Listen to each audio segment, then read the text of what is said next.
Hello guys, സമയം രാത്രി 12 മണി guys. രാത്രി 12 മണിയാണ് ഗായ്സ്. നമ്മളിപ്പോ ഫുഡ് കഴിക്കുന്നതേ ഉള്ളൂ.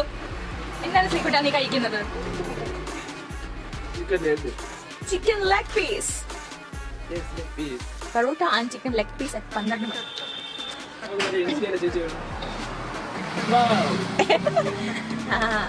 ഫുഡ് ബ്ലോഗ് അല്ല കഴിച്ചത്, ദിസ് ഈസ് പടക്ക ബ്ലോഗാണ്. അപ്പോൾ എല്ലാവർക്കും അറിയാം, ഞങ്ങൾ നമ്മൾ പടക്ക് കട തുടങ്ങി, ഗണേഷ് പടക്ക് കട. ഇവിടെ കാലടി ജംഗ്ഷനിൽ നിന്ന് തലയിൽ പോകുന്ന വഴി SB ATM ഓപ്പോസിറ്റ് ആണ് കട ഉള്ളത്. അപ്പൊ എന്റെ സബ്സ്ക്രൈബേഴ്സിന് സ്പെഷ്യൽ ഓഫേഴ്സ് ആൻഡ് ഗിഫ്റ്റ്സ് ഉള്ളതാണ്. അപ്പൊ എല്ലാവരും തിരിച്ചു പറയണ്ടോ. മാമ കേട്ടിട്ട് പറയാം. Happy Diwali guys.